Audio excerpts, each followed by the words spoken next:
All right. Hello, everyone. This is the Morbid Symptoms podcast, and I'm happy to be joined again by Tanya. It's a TNT, Tara and Tanya, Tanya and Tara, something like that. Either Nice. way, it works. Works both Nice. ways. It's so And cute. we'll see if we can have some pow. Anyway, this is another Big Sister sex gender war update. So, what is Big Sister telling us now when it comes to not believing your eyes or ears or a billion years of evolution or whatever you want to call it? The idea that somehow we're in that period where this notion of gender identity, how someone feels a feeling they have inside, well, of whether they're a woman or a man or both or neither or who knows what else there could be, somehow is just as important or more important than if you're male or female, uh, in law and at work and all these types of things. And so this has caused some problems, and this is an update on some of the headlines since we last spoke 2 weeks ago. But anyway, Tanya, how are you doing? I'm doing well. How are you? I'm all right. I just realized that I forgot to upload something, and now I forgot what I forgot to upload. So I guess it doesn't matter. No. I was just thinking, No. like, when Tanya starts saying something, I'm gonna quickly upload something, and now I've completely forgotten what I was gonna upload. I guess it's not that important. Um, we're winging it. It's all good. Yeah. Yes. So let's see. The last time we spoke, we talked about one of the things we talked about is that this Netflix movie that's coming out or that came out. I did not watch it. God no. Because The waste of your I life. know the story. Yeah. I know the story. Oh, I know the subtext. Yeah, I know the message. I know the moral of the story or Yeah. the immoral of the story. And so I don't need, uh, but anyway, so for those of you who don't know, Will Ferrell has a friend, and it was a friend to, I can't remember what his, I don't want to dead name him, but he now goes by Harper Steele, and he's in his 60s, I think. Anyway, he was, they met on SNL, Saturday Night Live, and he was a writer, and they've been friends for, I don't know, 30 years or something. And Steele emailed or wrote him saying, hey, I'm transitioning to live as a woman, Yeah. which is always an interesting thing, but just kind of goes by like, oh, well, fine, that's fine.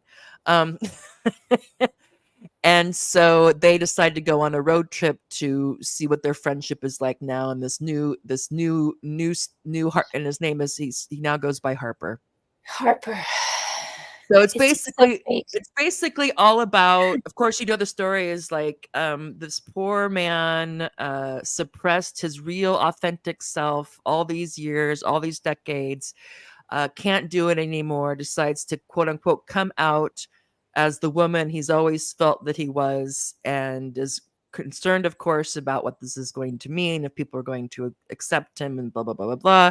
And so this is to show Will as being the good ally, the good friend who goes on to to just to be to learn, to understand, to support Harper on this new chapter of his life. Um, which of course is fine on the face of it, until you start thinking about things like, well, where is Harper going to go to the bathroom? Is he going to go to the public room? When he goes to He's the going gym right now, is he want to place. change clothes in the with the in the female changing room? Oh yes. Is he going Imagine to is he 60 going years of not being a woman. He's got to go to all the women's toilets and Yeah, I change mean, rooms. because 60 years of what does it suppressing pray yourself. tell, what does it mean to live as a woman besides Oh so yeah. I mean, objectively, which I think is interesting, is objectively, basically, he changed how he dresses and his hair and wears Yeah. some makeup. Yeah. I don't know. And I he didn't watch it, so I don't know if he's also. I mean, I don't know at 60 if if it makes even any sense to do any kind of hormone treatment, but so basically, the objective difference between uh steal before and after, quote unquote, deciding to live as a woman is how he dresses and how he Well, wears his hair. and the frisson he gets from being outside in his lady costume, right? Because that's why he's doing it, because he gets the gender euphoria. That would He's be my guess. Yeah, I mean, we're gonna get into that with when we get into. We're also going to talk about Ray Blanchard, who's a sexologist who well, actually did research, coined the term autogynophilia, and researched male transsexuals. yeah. So the male to the so-called male to female male transsexual. Um, and how he went from no one knowing anything about him to being this controversial figure, because when the gender identity or trans rights movement started in earnest, of course, they became quite critical of what previous research had said about transsexuals and cross-dressing and whatnot. But we're going to get to that, and also we're going to talk about what happened in Sheffield with the Let Women Speak event with Kelly J. Keene, or Posey Parker got a can of soup poured on her head again for the second time. The first time was in Australia. And then that dovetails into us also talking about Moira Deeming, who is an MP in Queensland, I think, Queensland, Australia, Not who has Victoria. taken. Oh, So Victoria, was it? It I might. don't know the Antipodes very well. I think it was No, I Victoria. don't know. Anyway, it's Queensland or Need an Victoria. Australian on the line to call. Yeah, it's Australia. Good. Anyway, who went to the Let Women Speak rally in Australia, somewhere, Queensland or Victoria, and subsequently got purged from her political party and smeared as a Nazi or a Nazi sympathizer. And she has taken the head of her party, who was saying these things about her in public, to court. And that's going on right now, defamation thing. So what all this says is that there's serious stakes for women and others, but particularly women, who don't go along with what quote unquote big sister says, which is we're just supposed to go along with the fact that that women and men are now mixed sex categories, and there's these and that females and men who quote unquote identify as women are both equally women, and if us females have any issue with that, then we are mean or bigoted or All transphobic or all kinds of things, the bad uh, things. all the bad things. If we Mm. have concerns about what this means in practice, when governments and universities and other institutions uh, codify something called gender identity as something that needs to be protected and affirmed and respected and included, and all this stuff. So when there's a tension between us females, um, and the men who now identify or who claim a quote unquote female gender identity, or it's hard. The new words now are gender diverse. There's the trans and gender diverse people. So who knows? We should Maybe call it's them an like intellectual community. I think if I had money to invest, Yeah. I those mood rings. Yes. I think I would call it like a gender ring, because if you're gender diverse and you have the different colors, and the color of the thing lets you know what your dominant gender persona is at that moment. The kids would love it. I think we should Kids do would love this. it. I think it would make, and I have remembered what I needed to do. So if you can just chat for a second, I remembered what I needed to do. Yeah, let's chat for a second. What was I thinking? I was thinking that maybe, now that we're being entrepreneurial, I wonder if there's going to be like a line of Hallmark Troon, I'm coming out greeting cards to send your Yeah. friends. Right? Like, could you imagine? Yeah, It'd be like pretty like great. well, that's the whole, why is gender reveal only for people who aren't born yet? I Yeah, mean, no, that doesn't make any sense. Hello. that's not You can't fair. even pick That's your not gender very until inclusive. I'm gonna you're have a gender reveal party like every other month. no I'm kidding, feeling right? I'm feeling kind of I'm feeling kind of mask now. Yeah. Right? Every time you need a little boost, every time you need to be stunning and brave, and you need the neighborhood to come out and give you a round of applause. And the tears are cathartic, everybody crying. And have you seen those videos of like the poor Yeah. teenage girl in some Oh, yeah. backwards nowhere America who's, comes out and she's like, well, she's not going to say I'm a troon, but she's, I'm a boy. And then there's tears and the whole neighborhood is like, oh my God. Hi, Zane. Oh, Zane.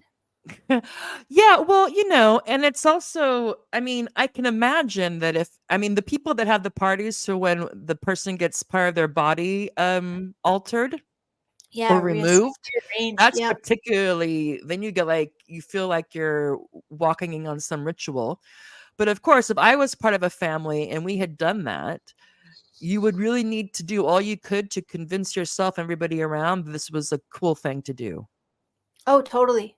I mean, I think Totally. that, and everybody, and then because the belief is also objective, you feel your beliefs are also affected by what you think other people believe. Yeah, so you Yeah, kind of yeah, have yeah. this synergy going on. Like, oh no, this was good. This is good. Look how happy she is, or he Right. is. Now that the boobs are gone, and he's a boy or she's a boy now, or whatever kind of crazy. I mean, um, It's got to be yeah.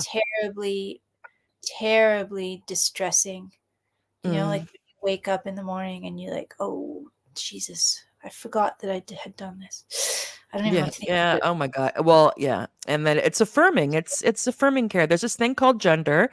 Yeah. And even though it's mental or like a spiritual uh phenomena, Yeah, it's a gift from somehow there's all this medical and surgical and pharmaceutical stuff involved. I mean, but you're not supposed to ask, Tanya.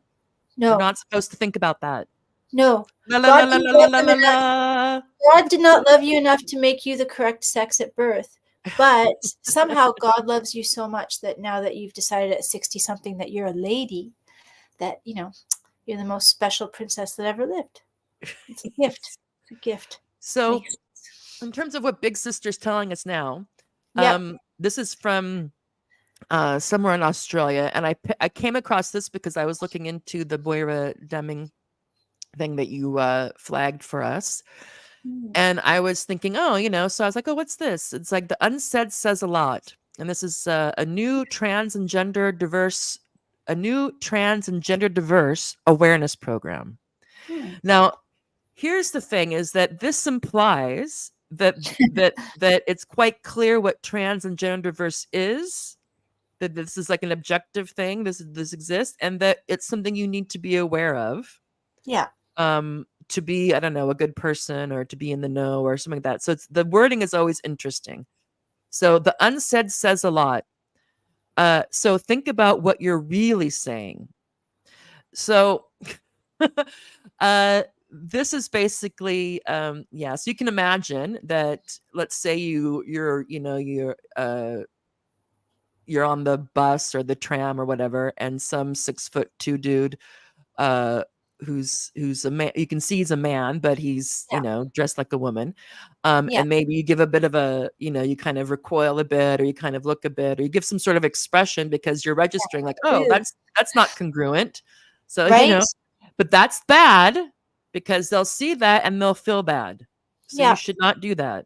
So here's the thing, is that it went from being inclusive or tolerant, that there's some people that to be like, that um because in the past, at least I'm not an expert on this, but in the how my if I look back, yeah, you knew or you came to know about some people who were quote unquote transsexual, but most of the time they would when they would so to speak transition, it would just be something they didn't have to involve their like immediate friends and family and coworkers about. Obviously, if you're going to go from Jim to Jane, you have to have that conversation.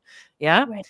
But then it would be mostly like you just kind of you weren't carrying around a big sign or a big pin or like anything like that. You just wanted to blend in and do your thing. And, I don't know. And it was a very small community, or I don't community group.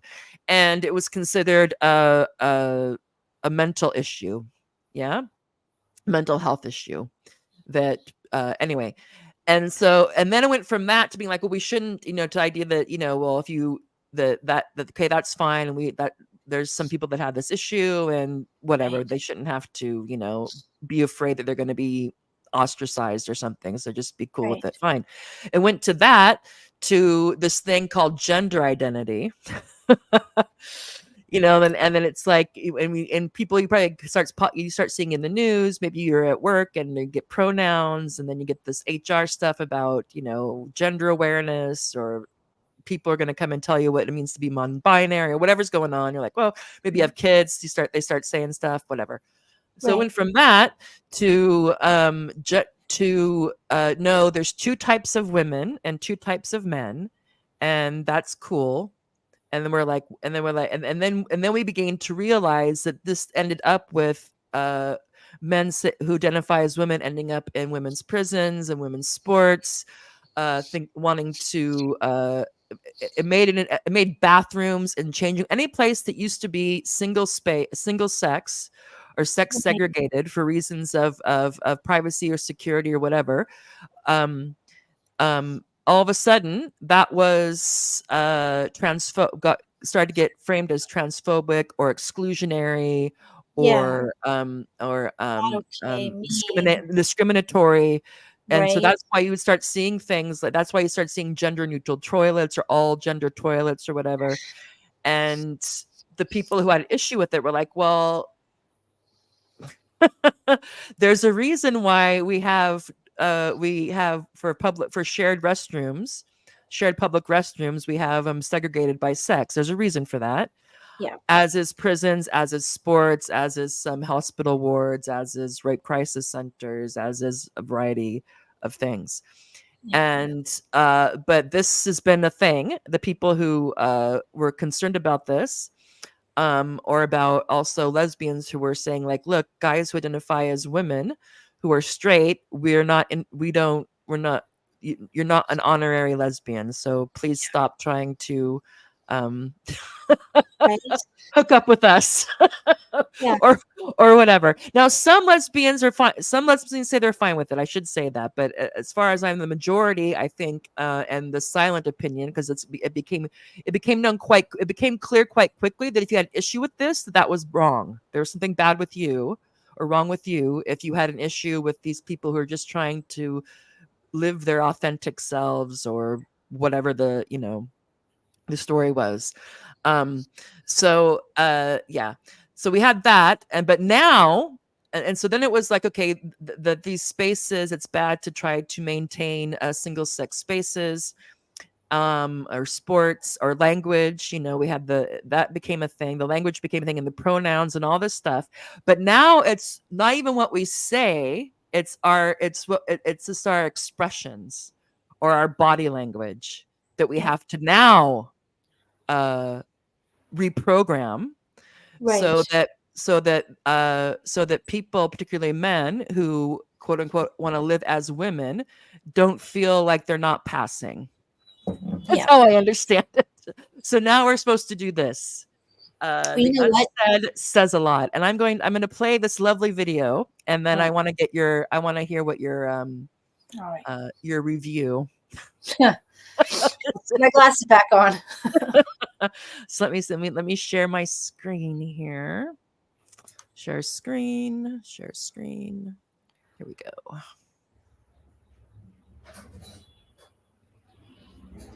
Oh yeah.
So Tanya, what do you think about the unsaid says a lot?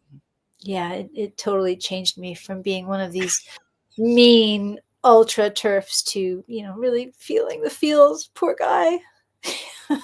you know, Jesus Christ. I don't know what to say about that. I mean, you know what? This is a new thing. This is like a new initiative. Right? So Mhm. all of the years we've heard feel your feelings, and that's all done with now, right? We're not to feel our feelings. There's a really amazing woman, Dr. Kathleen Lowry. She's an anthropology professor at the University of Alberta, and she made a comment that I didn't save because I never do.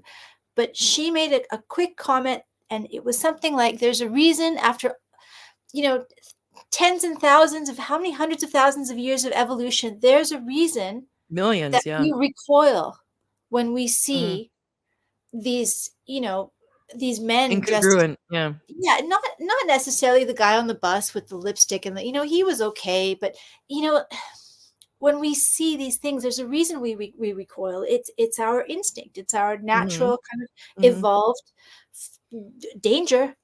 Watch out. There's something wrong here, right? Mhm. And it's really Well, it's telling us. also interesting, like if you were to go back, and I don't know how they've changed this now, but if you were to go back, like when if you have self defense classes, or when you're talking to your daughters or younger women or whatever about listening to your instincts, Yeah, so if you yeah, feel uncomfortable, that's telling you something, or the idea, like, because it used, like, let's say that I'm a woman. Well, I am a woman, but let's say that I'm in a building, and I'm going up, maybe like maybe I'm in a big city, I'm going up like the 30th floor or whatever. Maybe it's, who yeah. knows what it is. Going for a long And run. the elevator opens up, and there's one dude in there Yeah, or something. Maybe who knows what the situation is. And I think, for whatever reason, I'm just gonna wait, or I don't, or what, or if someone gets in and I'm thinking, okay, I for whatever reason I just get out, you would right, usually say that's good. And now right. the guy in the elevator might take it personally, but who gives a shit? He'll get over it. But what it Yeah, basically says is that guy got into the elevator. The woman was felt uncomfortable, so she left. But she's bad because she did that. she's Because so why? bad. Because he has a dress on. Yeah, and it's a pretty dress. Color suits him. I It's love it. nice. I mean, Here's the dress. It really So it's tried. just like, and like there's like this microaggressions, like, deal with it. I just think it's fantastic that there's this group who's so concerned about this, that it's like, look, men who decide or who say they feel like a woman or want to live as a woman, whatever that means, um, it's so important that they not have any friction with that at all. Right. The path has to be clear Yeah. for them. It's like, I mean, I don't even know. It's so crazy. Right. You know? And so, like, yeah, should these people be harassed on the street? No. It's like, if you wanna do No. it, it's like, whatever. But it's the idea that that even if you're not even not even, your internal, like, your habitual behavior, you have to work on that. Right. It's never enough. And it's No. like, yeah, I'm never not They live going in to these gray clock. I'm areas, never right? not Where gonna yeah, it's just crazy. It's like, it's so hilarious. it So is. first it was like, okay, be aware, be, some tolerant for this small group of people. And then it was like, Right. no, it's not a mental health issue or whatever it is, or for the transsexual thing. I mean, that was the general story, because I remember hearing growing up, there was somebody like, oh, they feel like it was just like the narrative. Well, some people feel like they feel like they're in the wrong body, and so then some of them do this. You're like, oh, okay, fine. Because if it's not around you, you're like, well, whatever. Um, Yeah, think about it. to the whole thing with gender identity and the language and the spaces and all this stuff. And now internally, Yeah. It's amazing, you right? might be, We're all you might raise an eyebrow. You might, kind of, move over in your seat if a gender diverse trans person is, but it's like, uh, and yeah, no. You just have to shut it right down. And I'm susceptible to advertising. I think I'm quite like well, yeah, yeah. I mean, who soft, isn't? Yeah. right? But even this is so manipulative. Like, Oh, the it guy is. in the elevator, he's just a wee bit taller than the lady in the elevator. He's not one of these, guys who comes in Mhm, 6-inch platforms and dirty, mhm, kind of strippery, bad clothes. He's mhm, he's just a wee bit. Even the guy on the soccer team, he's just a little bit of a broader version of all the girls. But that's not the reality. You showed a picture at the beginning of that Australian guy, Mouncy, mhm, right? Is that his name? mhm. Yeah. He's like huge. He's Mhm, twice the size of everybody. I mean, they're so manipulative. They are mhm. just Well, and right. also it's just like, it's like so great. So that one girl is like, "Oh yeah, you can play with us. You can play rugby with us because, yeah, it's not like it's a contact sport or anything." Um, Right. and so then someone sees that and all the other ones feel compelled to go along as we do, we're social things. And then it's like and then if we fast forward this, it's not just that team, it's the other teams. But Yeah. regardless, it's the bottom line is that we have to keep on remembering with all this stuff and how we handle this stuff is that nobody changes their sex, and gender identity is a idea. Right. It is a notion. It's an idea and a brand and a lifestyle that obviously resonates with a group of people, Yeah. um, or allows them to discuss certain behaviors and desires in a socially acceptable, even way you're supposed to affirm way. We're going to get to that when we talk about the sexologists. Mhm. Um, but to remember that all that conceived male, born male, live male, die male, same with female, no matter what you do, no Yeah. matter what we say or what we unsay or unsaid, whether our said behavior, unsaid behavior, or pharmaceuticals or whatever, as of now, you cannot change that. And so it's this interesting thing Yeah. that uh how far this has gone under the rubric of being nice and inclusive. That we're supposed to pretend that a man is a woman if he says so or feels like it, which is Right. same thing, and that this is totally fine. Doesn't have and any problem you have is a personal problem that you should reflect on and deal with, etc. And I this was mean, for Australia, right? yeah. And the Australians are an expressive, open people. They're not Hmm. Japanese who, are always aware of subtle signs and, Hmm. shouldn't do Hmm. this, shouldn't do that. So it must be, I mean, they need some pretty heavy heavy machinery. That's why they got the little effeminate guy on the bus. Oh, where can I sit? Well, The it's big also, can you imagine telling your daughter, if you find a male in a space he shouldn't be in, don't be nice to him. Don't, whatever you do, I would never that's say that. fine. No, I would He's never say probably he's probably gender diverse or trans, so it's all right. I mean, my shocking. God. Shocking, because you think that a mother would have instinct, would have some sort of Yeah. instinct, and that she has to override it and say to her own Because, well, child, "Oh, if you're not an ally, if you're not a gender diverse what just trans did." ally, then I guess you're an enemy. Yeah. For people who don't like binaries, they love to put people in them. Yeah. So either you're an ally Oh, or yeah. you're, an enemy and bigoted or whatever. And it's so clever to turn around and use language like bigoted and discriminatory and apartheid in this Yeah. way. Like, Yeah, why do you want for to keep sure. womanhood just for women? It's like, what? Yeah, And people will get yeah, mad, women and men. Why do you care? What's with you? Why are you so interested in, blah, blah, blah, blah, blah? It's like, because it's a yeah, lie and it's a lie that matters. for sure. It's a lie that I'm a matters. human.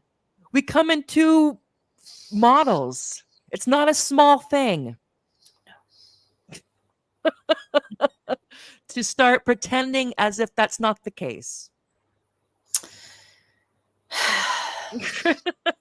But anyway, so they talk a bit about more about this. Designed by, of course it was, Designed by representatives from the trans and gender diverse communities, the Unsaid Says A campaign highlights the impact of nonverbal communication and shows the negative effect of nonverbal cues can have on trans and gender diverse people. Oh my God. Infantilization off the charts. No, yeah, it is. It's I extremely. mean, how do you get through even being at as soon as you're cognizant and as soon as we care what other people how other people react to us, you have to deal with that.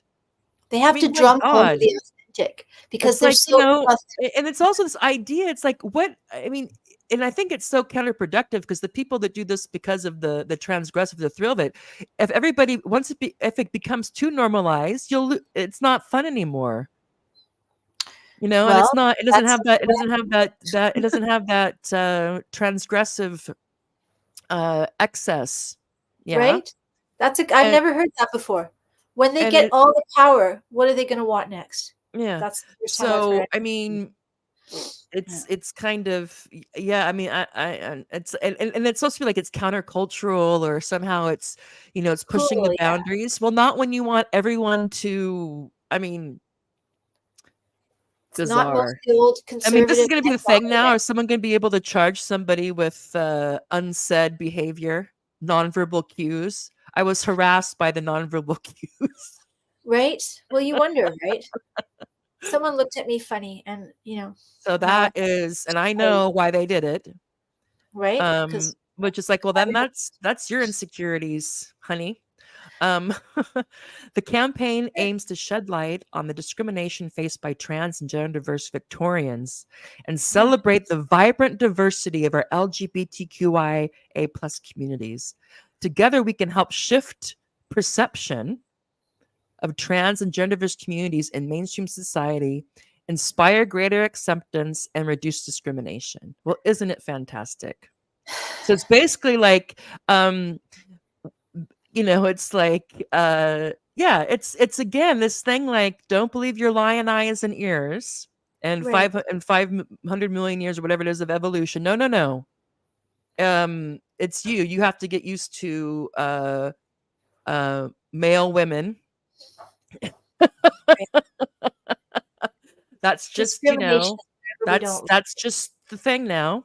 Right. That there's male women and female women, Yeah. and female women do not have any superior claim No, they're just to that. unintentional women. It's the intentional women that matter because they Yeah. really, really want it.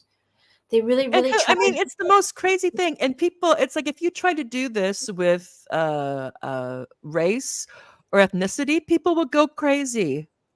But Well, when it's women, yeah, women when it's women. okay. Yeah, yeah, yeah. Well, Which is I odd. The odd thing about that is, of course, the differences, the objective differences between male and women are men and women are extremely far out past those between ethnicities and race. oh yeah, It's like if you want sure, to talk about social construction, totally. It's someone said something to me like that on the Twitter, and actually got no, offended. I that's don't use cultural Twitter. appropriation. That's bad. Yeah, Appropriating the opposite sex, okay, fantastic, yay, yay. We should roll out the red carpet and try to get rid of any friction to that. But cultural appropriation, oh no, or it's just like, they're just too or any stupid. kind of derogatory humor about a different group also has become dicey. And sometimes in some ways that's good, and sometimes it gets hyper, people get hyper, it comes out in other ways. But yeah, I mean, I was just like, I Yeah, mean, my goodness, no wonder Moira Deming got in such trouble for saying things like women are adult human female and in Victoria or right, wherever she was. right. um Imagine a woman being freer than a yeah. No, that's not gonna fly. No, no. no, Shut that we down. have because this is here's the thing here, and this is the new normal. This is what Big Sister's trying to tell us, yeah, or Big Sister. So Yeah, Big Sister in terms of men who say they're women, also Big Sister in terms of like the women who go along with this for whatever reason, yeah. is that they're male women and they're female women. There's two types of women. Yeah. Yeah. And you Yeah. don't get to, just because you're a female woman doesn't mean that you have any kind of jurisdiction or dominion over quote unquote womanhood, women's spaces, women's language, none of that. Well, That's men never that's like it when that's I women guess grab that's them. Western patriarchal heteronormative Yeah. whatever it is. No. Men don't like No. women to have boundaries. No man. And we'll just pretend that then why then so if that's the case, then we'll just have to pretend then why there's such a thing as gender affirming care, and why there's the hormones, and why there's the surgeries, and why, like we're just gonna pretend that that we don't reproduce sexually. Yeah. Well, the hormones. Did you ever see that guy who made a video? He made his own little video, and he was so happy that he got his estrogen, and he was calling them, excuse me, titty skittles. Titty Skittles, yeah, my titty Skittles, yeah. Yeah, because that's their little sweet treats, and you know what they're for. So it was an intentional kind of.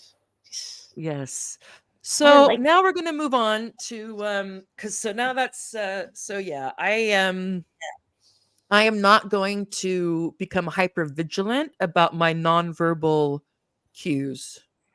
Thank God. You know, like I don't go out of my way. I'm not gonna, like, if I see if I see someone out, I'm out and about and I see you know, one of these male women, I'm not gonna be like, man, man, you know. Now, Right.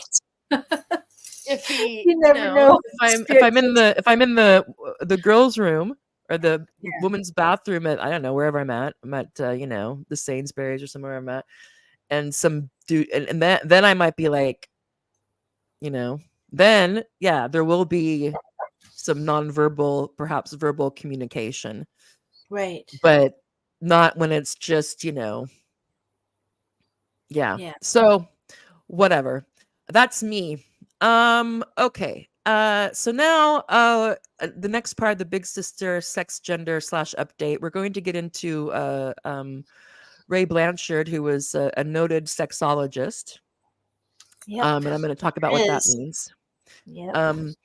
Who there was a bit of an interesting Twitter or X exchange between him and some of the quote unquote ultra turfs. So the women who those who don't buy into gender identity, transgenderism, gender diverse, they don't buy into any of that. They're like, no.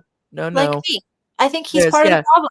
Yeah, it's like there's males and females, and there's sexuality. Sexuality is very diverse, but there's males and females. That's not diverse. There's diversity within males and females, but you can't cross over. Or be neither or whatever. So only in your mind, and we don't see the benefit in pretending that something called gender identity needs to be affirmed and protected in law, whatever. For sure. Which doesn't mean that, which doesn't mean so that here it's like, we have freedom, at least I'm all for freedom of speech and expression, but that doesn't and privacy, but that doesn't extend to compelling others to pretend someone's something that they're not, especially when it does can be demoralizing. Well, you're asking someone to participate in a lie, fiction. Totally. It has consequences. It's not about free. It could be about. So that's not. So anyway, so Ray Blanchard. So first of all, some people might not know what a sexologist studies. And so as far as I know, well, they study sexuality. And by that, the broad spectrum of human. Here's the current definition of sexuality: the broad spectrum from like the DSM or some whatever. I can't remember. I went to some sexologist thing online. Refers to the broad spectrum of human experiences, behaviors, identities. That's been added, and relationships related to sexual feelings, attraction, and activities. Right. It encompasses how people experience and express themselves as sexual beings and includes various dimensions. So sexologists will study sexual orientation. That's pretty straightforward. Sexual behavior. That's pretty straightforward. So activities individuals engage in that are sexual nature, which oh, here we go. And here's where you get here's where the identity speak has seeped into this, of course, which is not a surprise, which may or may not align with their orientation or identity. Yeah. So that's where your sexual behavior, your sexual orientation is whether you're sexually attracted to men or women or Right. both or neither. Apparently, that's an orientation now. Right. But your sexual behavior may or may not align with your orientation or your identity. It's all, Well, I mean, yeah. this I mean, I remember when things used to have to be somewhat coherent, or if there was incoherence, you had to address the incoherence, Yeah. you know?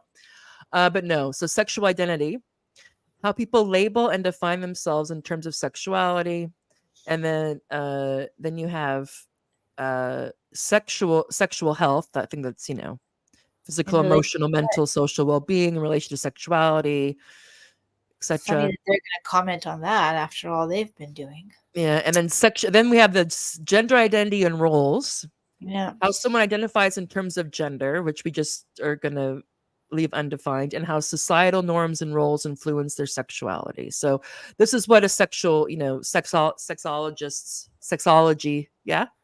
Sorry. So I'm just at 5. So here I was just thinking, okay, gender is how I like the role that I'm expected to play in society as a female. That's Hmm. how I understand gender, or how I did Hmm. before the whole genderism kicked off. But here it Yeah. seems like they're saying how someone identifies in terms of gender, how society. So this one, it seems like I might be wrong, they've reversed it. So for example, how the role you play influences your sexuality. So for example, if I Hmm. go around, being all tough and masculine and aggressive Hmm. and bougie, am I gonna, is that gonna affect my sexuality somehow? Am I gonna start trying to hit on women or something? Is that That what it, I don't know, but all this stuff would be in terms of since they're a sexologist, they'd be studying gender identity in terms of sexuality. Now, a quote unquote gender studies person might then who knows, they have all the stuff in there. Which is why this is why have some sexologists have come under attack for work they did before the whole gender mentalism, gender board thing yeah, really well, kicked Kinsey off. was a sexologist, wasn't he? I think Kinsey and so. money, right? So yeah, so and Also this is helpful also society. yeah. So here's an interesting thing, because also the politics of medicine and when culture and politics intervene in medicine and science. Because he's also, no, wait a minute, yeah, I think he's a sexologist and a psychologist. So Ray Blanchard, he Yeah, posted this. There is no doubt in my mind that virtue signaling psychiatrist allies, in quotes, of trans activists will pressure the American Psychiatric Association to remove gender identity disorders completely from the next major revision of the Diagnostic and Statistical Manual of Mental Disorders. That would be the natural right. endpoint of politicizing gender dysphoria. Okay. So here's the thing, is that there's this again, there's this tension between um gender dysphoria as a gender identity disorder. So if somebody feels like they don't like their sex, and they wish they were the opposite sex, or they wish they didn't have a sex at all, whatever it is, um, that obviously contradicts this whole thing. Like, no, gender is an internal sense of self. It's something particular and subjective, but it's just as important or valid as someone's biology. So these two things contradict. Yeah. So is it a disorder, or is it just something we just, missed all these Right. years, or something that Western civilization or whatever it is, who Right. like whatever it is, that there's this thing called gender identity, and for so long it's been suppressed, and now we're opening it up, baby. So Yeah. this is one issue. Another issue is one of the things that he has studied is paraphilias. Let me get my brand thing off of here. Um, and so another tension is what in terms of what do we consider a paraphilia versus socially acceptable or sexuality or sexual identity or whatever it is. So paraphilias, I'll just put this out here. This is again from this is the diagnostic. This is from uh Yeah. I'll put in the DSM. thing. I can't remember which sexology site I went to.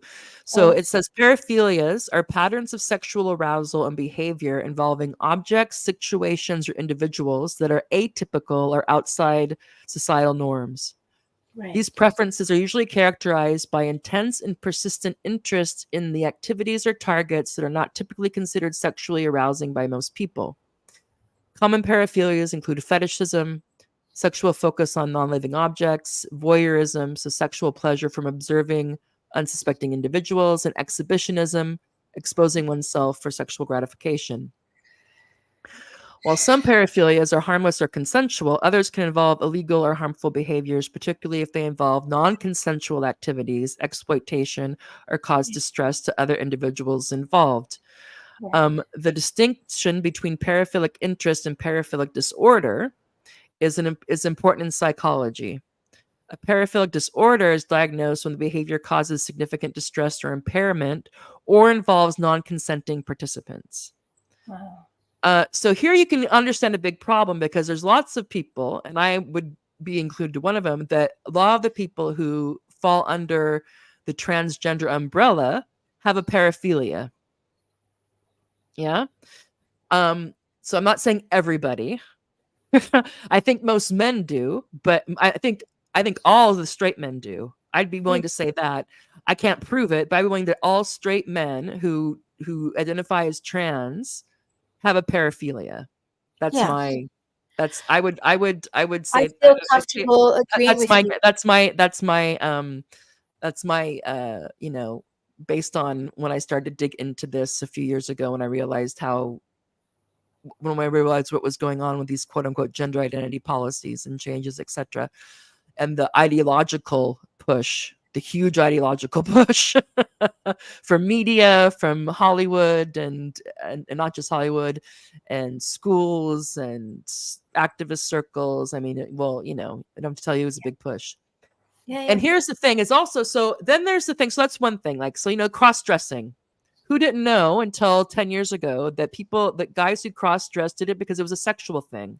Right. They enjoyed doing it. It was tintulating for them. It was Right. scintillating, as transgressive. And it's also the fact that part of doing it is the fantasy that people is the fantasy of people regarding you as the opposite sex, which is why you would have certain bars and certain Right. groups that they would coordinate together because they were all then you Yeah. have consenting adults who are cross-dressing or whatever. Yeah. Fine. And they knew they looked like Whatever. humans, and they needed to go Yeah, to it a was like, safe place, yeah, right? it's like, cool, do it. Um, but then you get into this thing which I think is really important between the disorder or problematic is between so when it says let's see. While some paraphilias are harmless or consensual, others involve illegal or harmful behaviors, particularly if they involve the non-consensual activities or exploitation or cause distress Right. to the individuals or others. And this is the crux of the kind of the turf trans activist thing, is that I don't consent to participating in this activity. Yeah. Which Right. is like, so and what we're being told and what we're also being asked, and I don't think they would think of it this way, or I mean, unless they're really cynical or diabolical or something, is that when you're saying the whole thing about the unsaid matters a lot, what they're saying is that you should consent to this. Right. We should be nice and allies, Yes. and we should That's exactly what consent they're to saying. participating Yeah. in these people's sexual paraphilia. Because what's the big deal? They're just in the Right. bathroom. Don't They even just think want to about it. play on Just this consent. girl's team, or they just want to, they Yeah. just want to wear what they want to wear. And you can make that argument, but it's like, Unsaid also but means it used to be like, I don't, we're being encouraged, cajoled, nudged to consent to what we used to know, to what yeah. most of us would not consent to. Like, if you want, if you want to, if you're feel trans or whatever diverse, and like, how you dress is your business, okay? But what you do in your privacy, what you do Right. in clubs or getaways or whatever. That's none of my business, and I would not be for you getting in trouble if that came out or whatever. But the idea that now you can do this everywhere, and we're all supposed to consent to it, which is mean affirm it. Consent and affirm are very similar, because an identity doesn't mean anything if it's not recognized by others. Yeah, they need that No, it's a recognition. power thing too. Yeah, of course. You know. There's just, I think, and paraphilias flock together, right? Like nasty birds. There's never just one of them. There's many of them. So this person is a masochist and gets off making, women have to go, okay, ride the elevator with me. It's a power trip. And Yeah. yeah. Yeah, And the well, other and thing, I mean, I don't know if they see it that way. It's definitely completely narcissistic, and the idea that nobody seems to, or for the longest time, because it used to be, because like you can see, this used to be obviously a diagnostic tool as well. Yeah, when they're trying to like, okay, is this a problematic paraphilia, or is it right, going in that direction? Is it moving right. from one to the other, or whatever's going on? Or if people are distressed, whatever. I What mean, are I don't. you gonna do about it if So, it's a but for some reason, this is all they're very interested in getting and targeting this language, because they want to separate gender identity out from all this stuff. But the thing is that we used to be covered in large part by paraphilias, whether harmless or consensual, whether it becomes a problem or not for the person and for other people. Used to right? be something that was high on the list of concern, and now it's like, no, you know because if you look at this, what are the common things? So in fetishism, focus on, so the idea that you and I, like if I'm putting on my undergarments, unless I'm getting ready for a sexy date 20 years ago, I'm just putting on clothes, I'm not getting off on it. Yeah? But for cross dressers, or for whatever you want to call them, this is a thing. So getting dressed up I as have quote unquote a woman never, and going out is a sexual behavior. It arouses them. They enjoy it in that way. Um, so and it's just this idea that, so it's like, so that, and then the voyeurism, which is different, but exhibitionism. So you're going out and you're doing this not just in a club right, or in your home or with people who are in on it, but no, you're going to go and exhibit your paraphilia right. everywhere, and No, no and kidding. you should be affirmed for it. That should be good. And the Right. people who have an issue with it, who want to put up some boundaries, they're like, well, whatever, but not in the women's room, the changing room, etc., etc. Oh well, this is terrible. Then it becomes, no, there are two types of women, and female women don't have dominance or a superior claim to womanhood than the male women. Yeah. Did you So hear anyway, about this that? is, yeah, I Yeah. don't know. Anyway, so but it's also this idea that causes significant distress or impairment, and I'm not trans or gender diverse. um No, no. I don't have those. I don't, that doesn't resonate with me. However, I can imagine that it could become just a fixation, because no Yeah. matter what you do, you're never actually going to be what you are desiring to be. Oh, yeah. It's no, I It's mean, one of these Greek Sisyphean kind of things that you're never gonna get it. There's just no reason to do it. I mean, the whole thing that they set up here so that they could bill for these things, right? I mean, that's this video that I watched, this doctor said exactly that. They had to make it an issue so they could bill for it. yeah, You know, insurance, yeah. it's shocking. I mean, there are no medical ethics, obviously. People Hmm. can do what they want, but what? Now we're letting men have their genitals rearranged? What? It's and then say, well, there's distress. Well, of course there's distress. But anybody who honestly believes that he's a woman and he should have his genitals rearranged, maybe that's the kind of distress that, I don't know, is it schizophrenic or Well, there's why some would you sort affirm of, it? yeah. I can see not demeaning it. Okay, fine, but affirming it, it's odd. And the idea that somehow life is supposed to be distress free. I rarely had a day where I had no stress or right? distress. You Right? know, most days Go not read some debilitating, thankfully, Tolstoy. but I mean, Go hoe it's the just field. Go turn up the field if you feel bad. Go get your hoe out and go dig in the dirt with the peasants, right? Seriously. It's shocking. It's quite shocking. I feel like it is yeah. anyway. That it's come Eh, this far. It's. well, and here's another thing that's changed. Cross-dressing. So I also looked up what they thought about cross-dressing. Yeah, And this is also as you can imagine, you don't really hear about this anymore. right. Um, Cross-dressing in itself is not considered a paraphilia. However, there is a specific paraphilia known as transvestic disorder, which Right. involves intense and persistent sexual arousal from cross-dressing, often Right. accompanied by stress or impairment in social, occupational, or other important areas of functioning. Huh. Transvestic disorder is classified as a paraphilia only when the cross dressing is linked to sexual arousal and causes significant distress or dysfunction. Now, I find it hard to believe. Yeah. So now there could be like if like people who dress up as the opposite sex for like Halloween or a gag party, that's one thing. But if you're cross dressing isn't just wearing a color that's normally associated with women or men. It's not Prince. It's when you're trying to pass yourself off as the opposite sex. Yeah. And For why sure. would you do that if there wasn't some sort of compulsion to do it, Right? to take it to that step?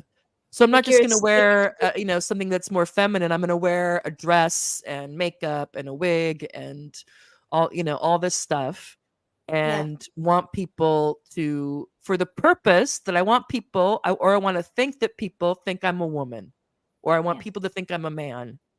It's usually men. It's usually men that have this. But, it's just, but all this kind of parsing out. So it's like, well, no, there's this. So it's like there's something that moves into disorder, to Right. mental issue, to that. And, but then there's the stuff that's, which, I think, not that that's not with, I mean, that's also with lots of things, it's where the line between addiction and habit and just normal, whatever. Um, but it's just interesting to me. And so it says here also, it's important to differentiate. Here we go. You'll love this, Tanya. Yeah. It's Yeah. important to differentiate between cross dressing as a form of personal expression, which people may engage in for various reasons unrelated to sexual arousal, for example, gender expression, Right. cultural reasons, or fashion, yeah, and transvestic disorder, where cross dressing is specifically tied to sexual arousal and may become problematic for the individual. Right. Most cross-dressing is not considered a disorder or paraphilia in and of itself. Now, to me, and I'm not a professional in this matter, but I would think if I had a guy that came in and was saying that he was thinking about quote unquote transitioning, to me, that in itself indicates it's become problematic. Yeah. That's Because I'm sure it doesn't just go from 0 to 100 in a day. no. And they wrote this in some sort of the States or Canada or some Anglo-Saxon culture. I mean, where I am, yeah, there are men who dress as women because they are actors in a art form that doesn't have any women. They're onagata. Yeah, Or there's men yeah, who put on women costumes because they're comedians, and everybody yeah, laughs when they see a man dressed as a woman. Ha ha ha! So funny, right? yeah, And yeah. but sorry, in Canada, the States, why would a man be dressing as a, yeah, no, sorry, it's a paraphilia. There's no other reason. He's imagining himself, he's imagining himself being sexed up in a female position, and Yeah, that's he making wants, because that's it's the giving. recognition. So the men he wants to think that the men find him attractive and the women find him like a competitor or one of them. Yeah. Yeah. I And you're think told he's this thinking all the right at time. the How many times have we been told, "Oh, you're just jealous. You're jealous because these trans women are so attractive," or whatever. I And think it's I've like, even been I'm told really that. not. I too can get Photoshop and all kinds of things. Oh my god, right? Feeling Um, cute, right, delete. yeah, it's just like, all right. But anyway, so I want to get into more about Ray Blanchard because, oh my God, Yeah, let's talk about how Ray. small did I make this? That's not so good. Let's see. Even This my is bigger. glasses. Let's see. I'm gonna have to lean in, people. So this is why Ray Blanchard is he's really the trans activists, especially the fundamentalist ones. You know, the ones are like trans women are women, period. And it's just this. It's just that we lived in a patriarchal heteronormative society, and we thought that only females were women, but that's wrong, and who knows what, Yeah. and vice They're versa. all the same. They're all So fun. he is so Ray Blanchard is a Canadian sexologist and psychologist, best known for his work on sexual orientation and paraphilias, especially his research on transsexualism and autogynophilia. And you can understand that if you're a research sexologist, that of course the marginal phenomena are what you're going to research. Yeah. You know, I would guess. Yeah. Um, so he's known for he developed this typology for male to female transsexualism. Right. So he proposed a typology that divides quote unquote trans women into two main categories. Yeah. So he found homosexual transsexuals, individuals that are exclusively attracted to men and desire sex change to attract heterosexual men. Right.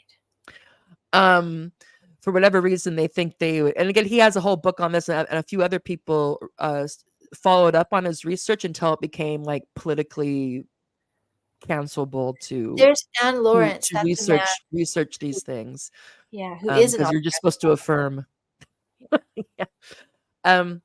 So okay, and then there's the autogynophilic transsexuals, individuals like like Caitlyn Jenner, I would imagine, and Yeah, they're anyway, straight men, right? they're straight, yeah, heterosexual men, individuals who are primarily sexually attracted to the idea or fantasy of themselves as women. The concept of autogynephilia refers to a form of sexual arousal based on imagining oneself as female. Right. So they're sexually attracted to women, but they they get aroused or excited or fantasize about the fact of themselves as women. Right. Yeah.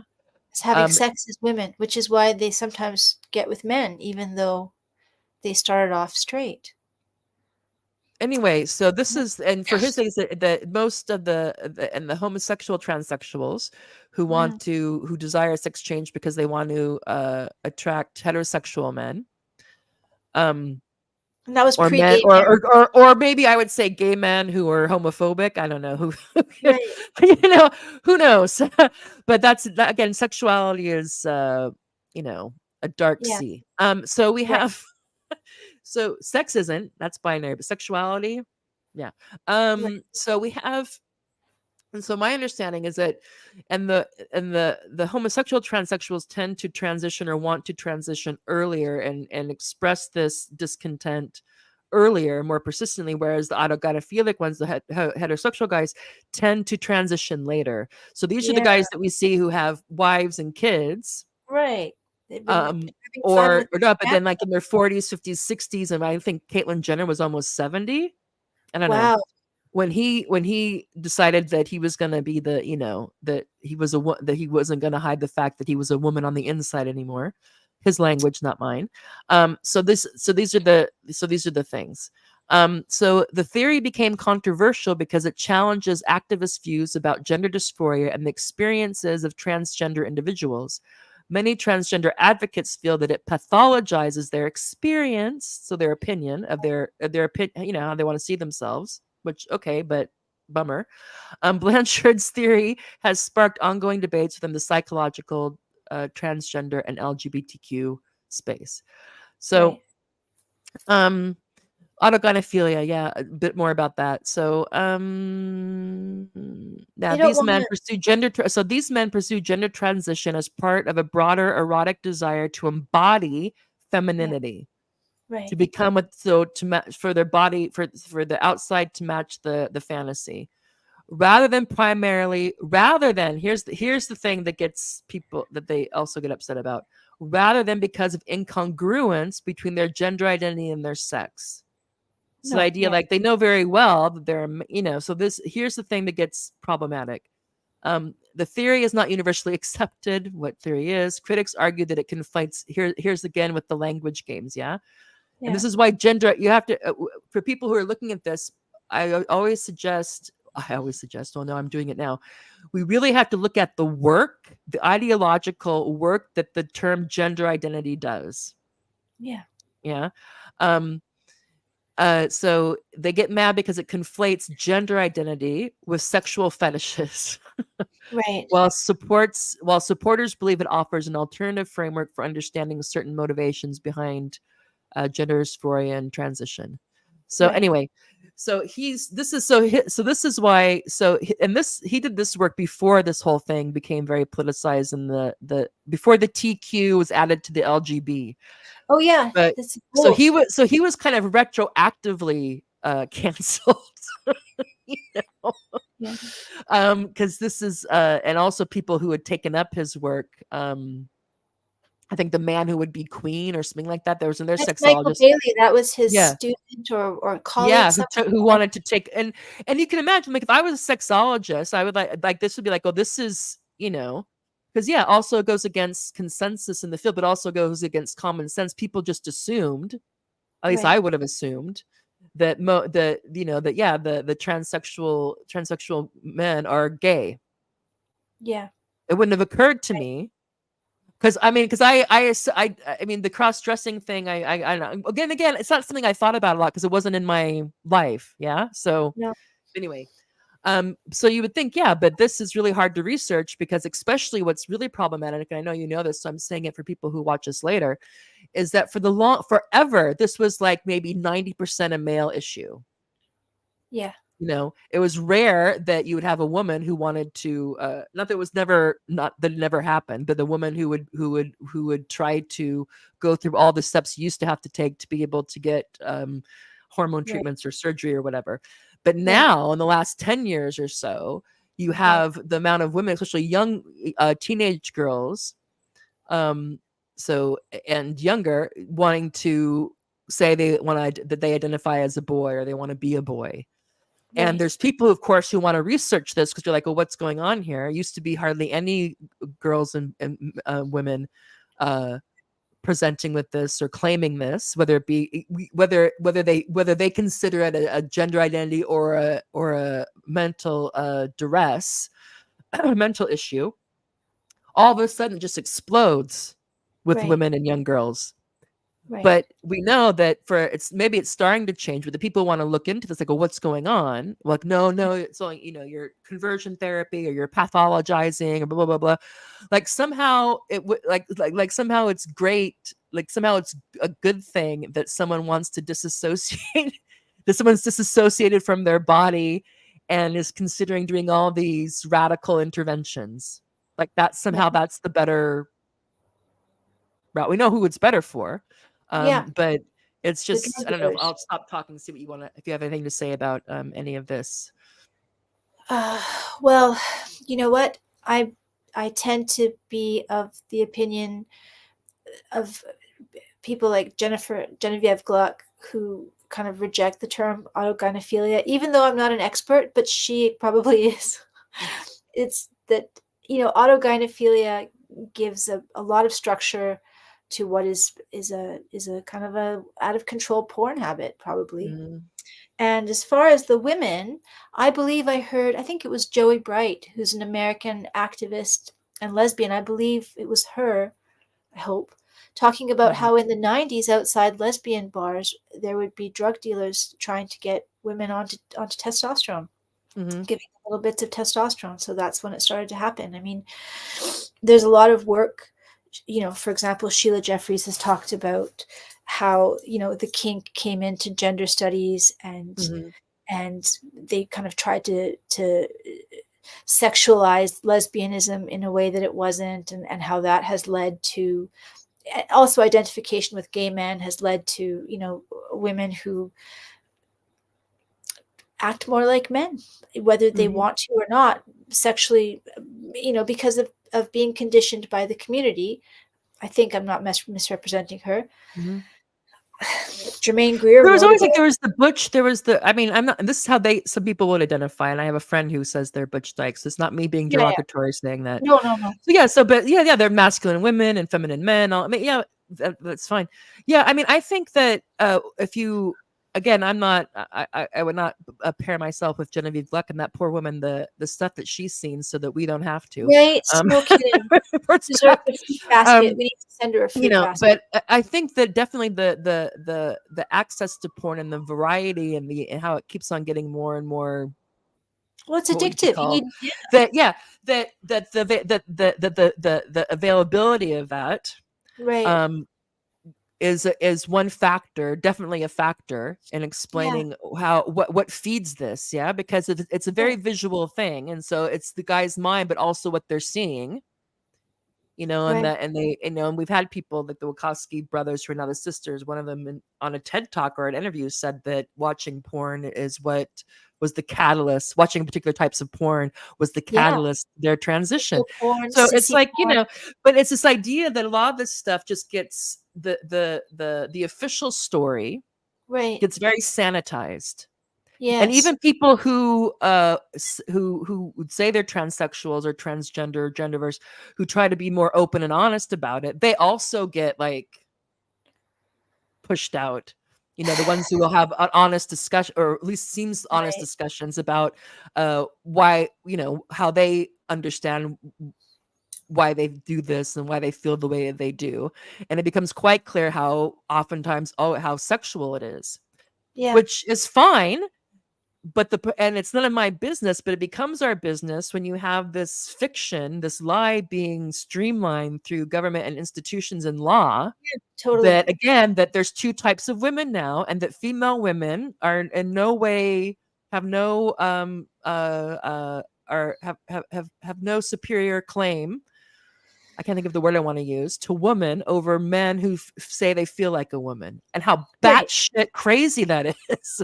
But Right. Big Sister is constantly telling us, no. It Will is batshit Ferrell, Will crazy. Ferrell's modeling, no. And even you got to even not, not. It's not that we have to supposed to be inclusive with our spaces and with our sports and with the language, but also now our thoughts and our Right? unsaid actions. And it's just like, what? We have to believe What? these people, these men And that, how this has anything to do with sexual orientation? It's like, yeah, um, destigmatizing homosexuality yeah, is quite different than this, because it's right? like, if It's quite it's different. like, 'cause it has no, I'm not being asked No, it's quite to different. engage in any kind of fiction, or to pretend that men can be women, or No, vice versa. When somebody is gay, that's just like, cool, that's your thing.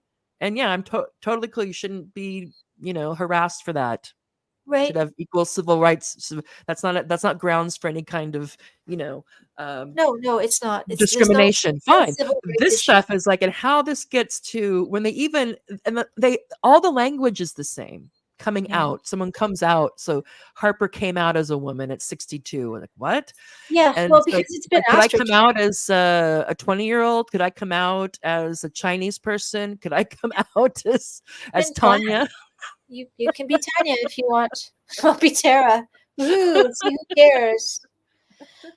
But You then know? and then again, the thing is like that there's such this concerted effort to encourage people to suppress those logical, dare I say, righteous Yeah, they are concerns. right. Well, they need us all to be zombies. They need to manufacture consent for all sorts of things. And this is just Mhm. another way to, I mean, I don't want to sound like I've got my tinfoil hat on, but this is just another issue, right? It's just another way to control us. Well, yeah, And if you'll this go for this, yeah, tell I me. mean, you also go for that annihilating Gaza is self-defense. Yeah. I mean, if you'll swallow this stuff, not that I'm saying men and women's sports, while it's ridiculous, is on the same scale as what's going on in Gaza. Don't come for me, people. But I No, just no, think no. that just the analogous thinking. Anyway, and so this is the quote from, this is the tweet from Ray that started some discussion. He's always so controversial. So here's Ray. In the gender identity clinic where I worked from 1980 to 1995. See, now I didn't know I wonder if, is that what they called it back then? Maybe they did. Anyway, I don't before know. it was mainstream, but when it was a clinical issue, I guess.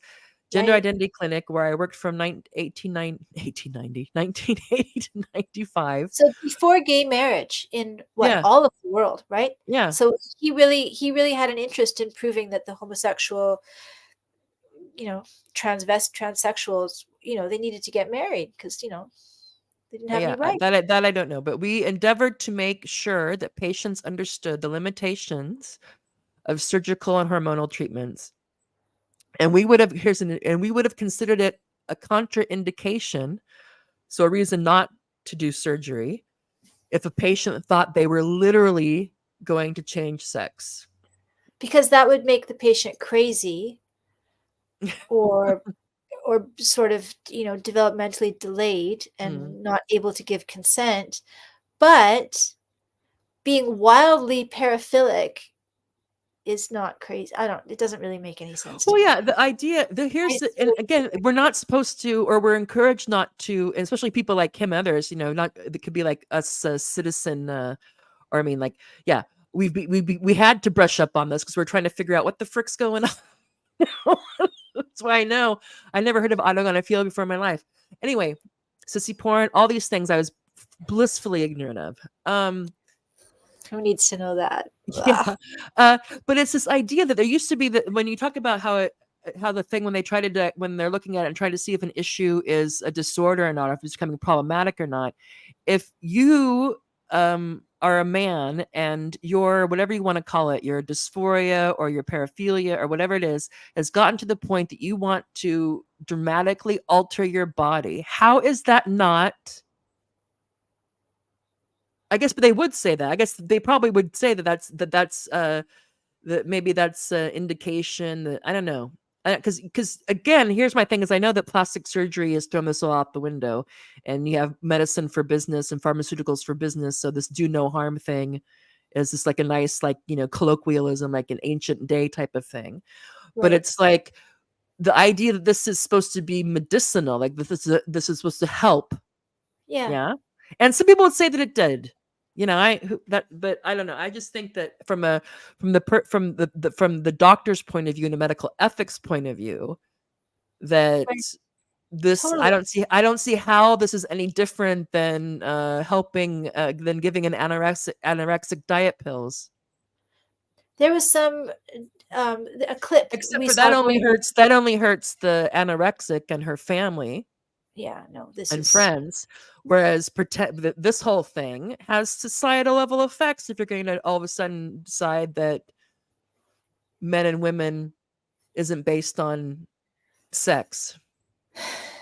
and he would have known that men lose sexual function after they have their genitals rearranged because I saw this clip of a gay man um, in drag. He was dressed as a woman and he was in the back of a taxi cab in the 90s, I think, maybe the Mhm. 80s they filmed him, and he was talking about how his friend had done the surgery, but he didn't want to do the surgery because his friend had lost all sexual function.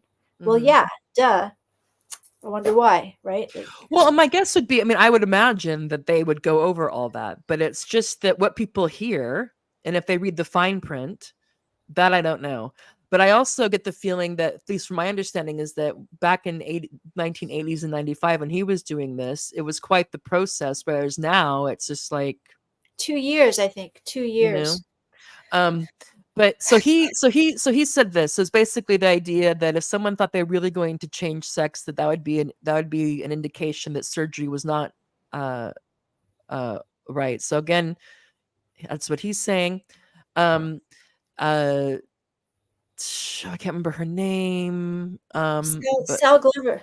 yeah, Sal Grover. Sal Glover. She says, but now she goes, well, now the law says it is in Australia, sex is changeable, the judge rules, because this is the case we talked about the last time Tanya and I were Yeah, together, yeah. that this lady on the that The woman.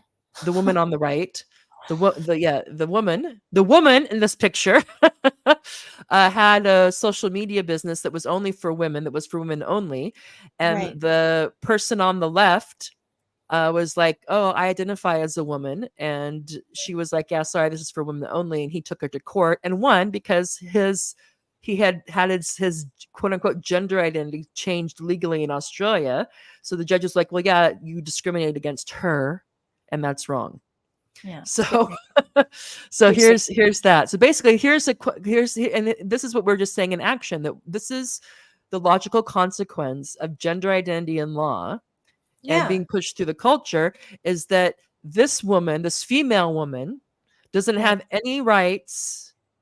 It doesn't have any right to women's rights or anything that this male who identifies as a woman With the does. paraphilia name Tickle. Like, isn't that just Yeah, ugh. tickle. Even saying it makes me feel nasty. Oh my god. Um, so someone said, and I forgot to, Kelly J. Keene also commented something like, then why do? Is it just for the money or something like that? And like, why would you, like, basically saying like, basically, but, and as this is of course a question that sexologists and people who were in this field, because it's been normalized in this field, the question is, why would you do this anyway? Why would there ever be a good reason to do these procedures? Right. Right. Anyway, um, but anyway, so that's a different question than what informed consent is. Yeah, for sure. Or He's when walking or when and this is the idea, it's like, when is it okay, when is someone, when is it a good reason to cut your dick, to castrate yourself or to cut your healthy body parts out yeah. and to have them reconfigured into some uh uh simulation of opposite sex genitals that don't function Yeah. like Seriously. that. So sick. I What mean, would be the good, it's something like, well, it leaves their whatever, but then it's like, anyway, so that's a different question. I'm not a clinical sexologist or whatever, so I don't know. But I think that the idea that, and again, surgeons are surgeons and scientists are scientists, and there's this thing to, if you get an idea, you just like, well, I wonder if we can do this. And then yeah, you for can convince sure. yourself, oh, we're helping these people. Right? They feel better afterwards. So, why not? There's a great number of surgeons, It's a pioneer, it's a frontier in surgery. It's a pioneering field, right? which is why you're supposed to have other people, whether it be, the law or ethics boards or whatever, who be like, well, Yeah. like, maybe that's why we have, or at least we used to, maybe, that's why you have certain rules about what experiments you can do on people and animals and what you can't, variety of things, or at least that's developed Yeah. over time. But anyway, so someone commented to him, you sure did open Pandora's box. He did. And so Ray, well, and of course he wasn't just him, but Ray said Colleagues too. sex reassignment surgeries had been performed in North America for 14 years before I joined the staff of Clark Institute Right. CAMH Gender Identity Clinic. By that time, the clinical protocol for screening patients for sex reassignment had become pretty standardized in university, hospital associated gender clinics. So Pandora's box, in quotes, as you put it, had been open for a long time before I arrived on the scene. Sure. Well, that's wiping his hands of it. By calling it, and Caroline says, by calling it sex reassignment, you're contradicting yourself. If you doctors call it that, patients think they are reassigned sex. It's body modification, castration. Well, Good point. the euphemisms, you have, that's part of the language of it all, is the euphemistic language, Right? It used to be called sex change. Yeah. Right? And then sex reassignment surgery if you were going to be Now it's gendered, now it's,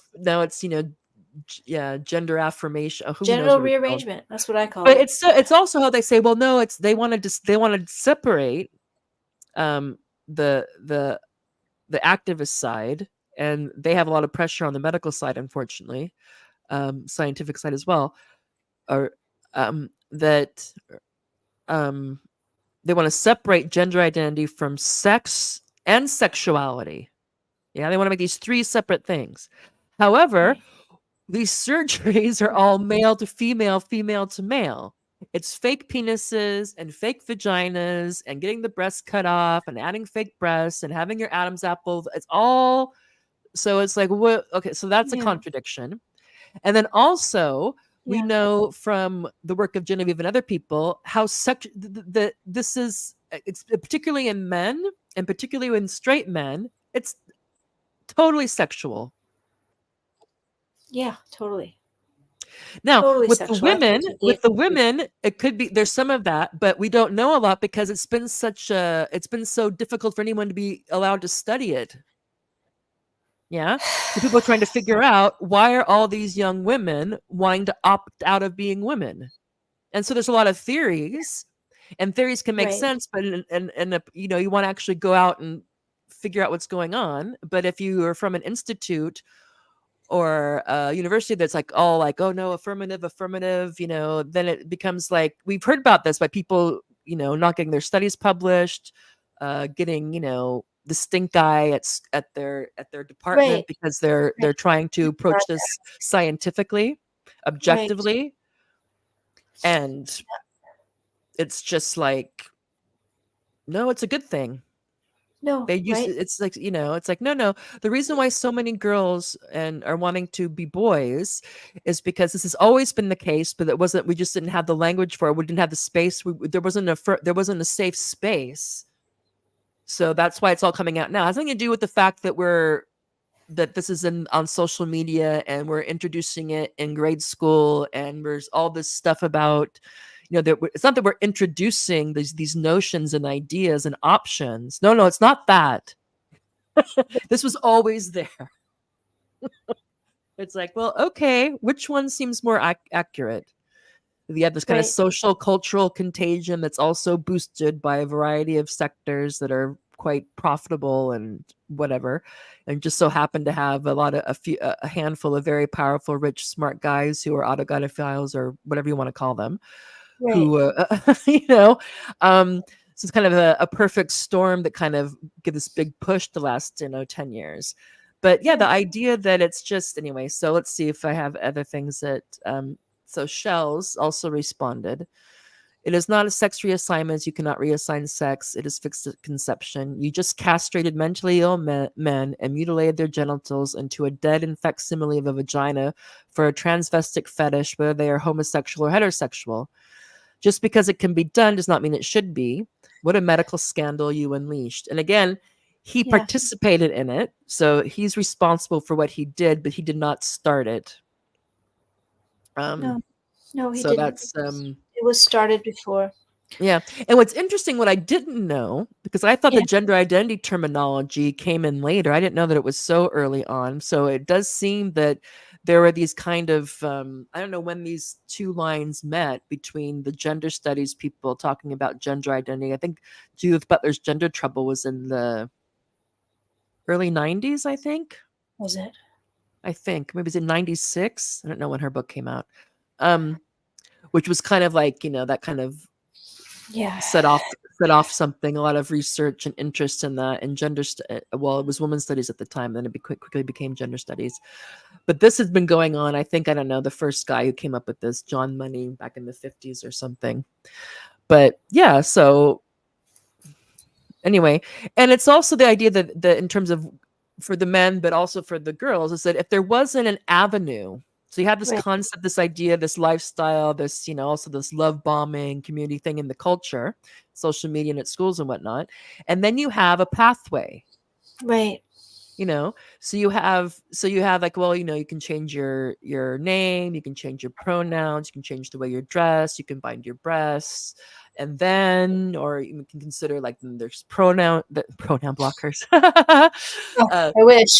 puberty blockers, and there's this whole thing, and then at the end, you know, we can kind of Right. curate this um becomes possible, you know, and then that gets refracted back into how what came first came second Right. rather than the other way around. Well, So the men are porn saturated. There's a lot of porn. The women are saturated too.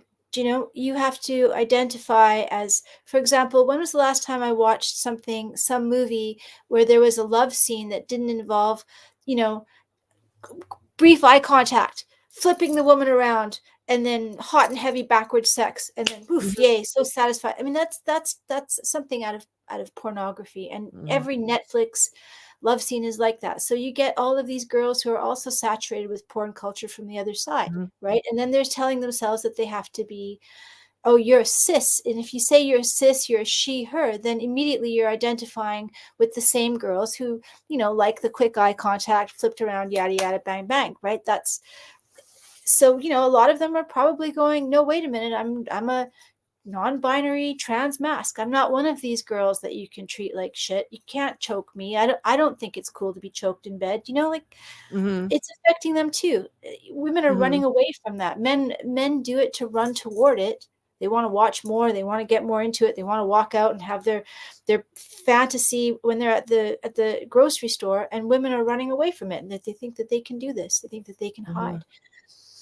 That's what I think anyway. I mean, it's yeah, the and how opposite yeah, and side. how It's I think when it manifests shadow and of how it manifests, I'm guessing has a lot of factors in it, because there could be all kinds of reasons why someone would want to desex themselves or resex themselves. But the idea that this is somehow taken as an invitation to create and market these interventions is something a bit, well, more than a bit, oh no, unsavory. It is. Some people like Jordan Peterson and others would call them butchers. And if you look at the surgeries and what happens, it seems like an apt, especially when it's not for, when it's to try to, when you're participating in somebody's delusion or fixation, or that they can literally transition. It's And I wild. can't imagine what these people, and I don't know why. I don't know if they're just only looking at the good information. But I can't imagine that what you have in your mind, especially if you're a woman and get the bottom and the top surgery, and then you're Yeah. looking at yourself in the mirror and thinking, oh, I'm trying to think, oh, I'm a man now. With Right. that, I mean, but of Thing course, that our doesn't fit minds are in. powerful. Our minds are powerful. We can convince ourselves of all kinds of things. But yeah. Anyway, so now let's move on to the soup. So here's Kelly J. Keene, Posey Parker. Yeah. And this is the banner that the billboard that started all. And I just want to say that this episode is on Big Sister Sex Gender Update, so it's not on Israel Palestine or Islamophobia or anything like that. So we're not going. So I realized that. Yeah. So I'm just saying I'm not going to get into her. No, we're just going to talk Her about her position shirt. on that we're on the opposite side of this episode is on the Sex Gender Update, and on that she gets the props anyway. Yeah. So she, I think it was in 2016, I don't know what it was, she started to catch on to what was going on with the quote unquote gender identity legislation and policies and whatnot, and decided to put on this billboard. I can't remember what city it was in. Woman is a noun, adult human female. I was on the internet. I should remember. Yeah. So bad. It was probably about 2018. Was it? Yeah. Anyways, go ahead. And this started, of course, this was considered a transphobic billboard. And it's when she launched, this is when she became a women's rights campaigner, and her focus was on combating gender identity, and the crux became that women aren't feeling like they can speak about this, because they speak about they're getting monstered or shut down and accused of all kinds of things. So she also started this, spearheaded into Let Women Speak, and she would go around mostly in London at first on Speaker's Corner, and then went around to different places in the UK. And I think she's also been in Ireland now, but also went to the United States and Australia, which is basically just to give a chance for women to get up and speak on the microphone about being a woman and about what they think about this whole gender identity ideology stuff and what it means for women's rights and children's safeguarding and a variety of things. Yeah. So she was in Sheffield. I don't know if it was last week or sometime recently, doing one of these Let Women Speak rallies. And here's a guy in the background who came up and poured a can of tomato soup over her head. And I think it was 2 years ago. I can't remember when. It was somewhere in Australia when she took Let Women Speak to Australia. And there was actually a It was New riot at one of Zealand. the places. Was it not New Zealand? Sorry? Was Or it was it not New New Zealand? Zealand? Oh, sorry. Could have been New Zealand. I'm Anyway. sorry. We don't know. No, It's no. I think it could have been. It could very well be. Yeah. Anyway, maybe it was. across the Yeah. I think you're right. I think it was Auckland. I know because there was the soup incident, but then there was also when she was almost trampled. I mean, there was two things. Anyway, but this is the second time that a man has poured soup over her, and her crime, her Yeah. social crime, or maybe in some places it is a crime, is that she always starts off at some point. She says, "Trans women are men. There's no such Right. thing as non-binary, and transing kids is abuse." That's her 3 taglines. So, and of course, it started with women, adult, human, female. And she Yeah. did that quite cleverly to show, like, look at how people are reacting just to what used to be just an obvious thing, like saying water is wet. Now you say women's adult, human, female, and it becomes like this Dictionary again definition. because the decision was made And they and freaked out. spread out that there's 2 types of women now, and it's mean to say women's adult, human, female because you can also have male women, and that's just it. And get with the times, you dinosaur. And what are you talking about? It doesn't cause any problems. Like, all right. So this happened. It was this weekend. I think it was a Saturday actually. And so here she is because she's a beast. So she's just like, fine. So she must have wiped her hair off, but she has the can. And then she continued on. She continued on with the event. And she does this quite on purpose because she's basically like, I mean, she has to hire her own security because you never know. Sometimes the police are all right and they'll keep a distance from the counter the protesters that show up. They'll keep an adequate distance, but sometimes they don't. And so she's had to use money from to have security. But I don't know if she didn't have them that day or only one or what it was. She had one, not 2. I read that she said that if she had had 2, then maybe they would have been able to stop, but she could only afford 1 or something. You know, all of her merch sales and stuff goes to this kind of thing, and these guys are probably not cheap, right, to have a security. Yeah. So Barbara Lowe says, Kelly J.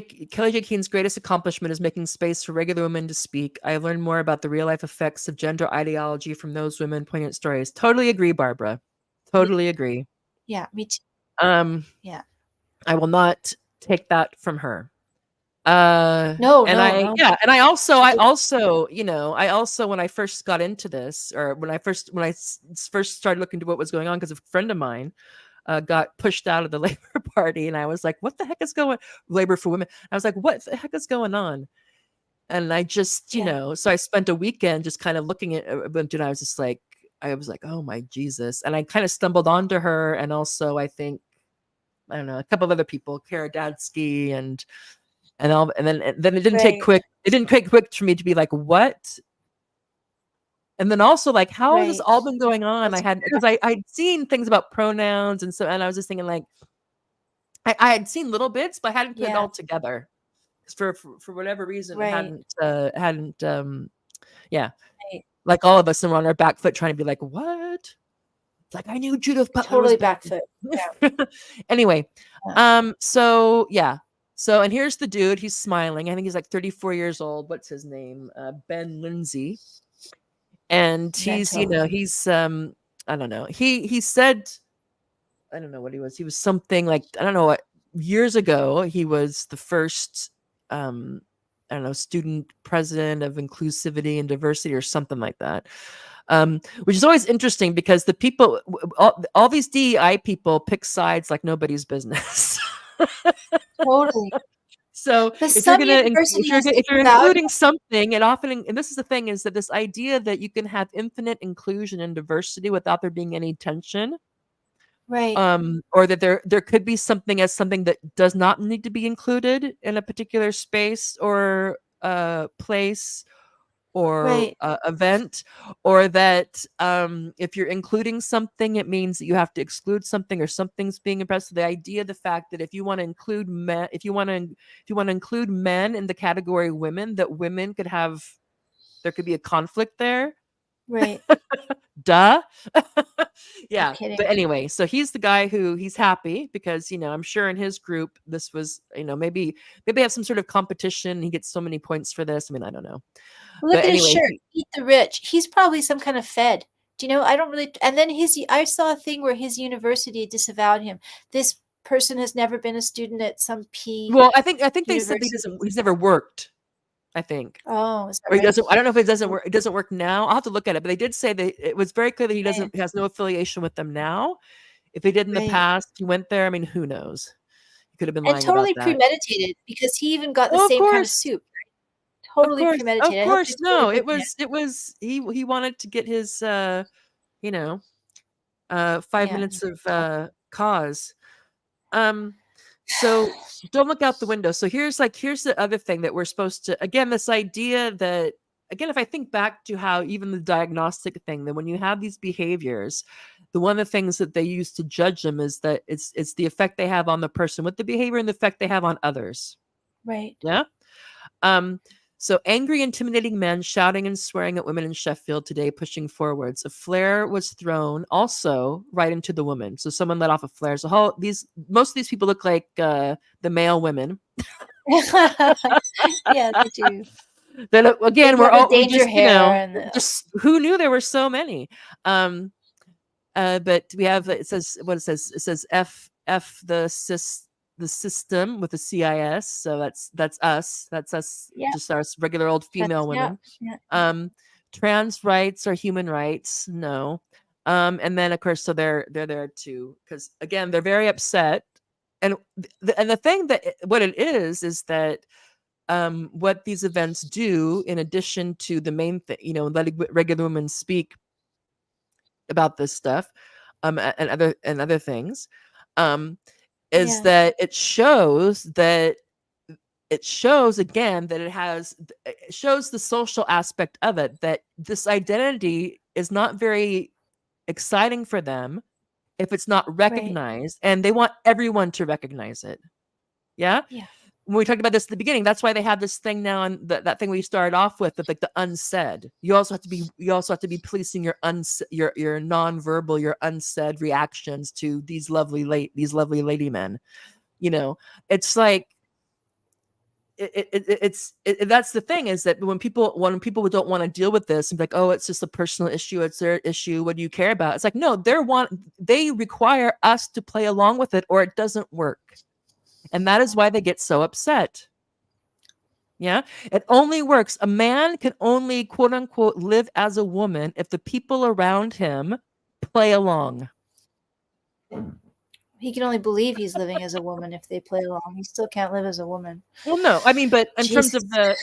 the performance, yeah.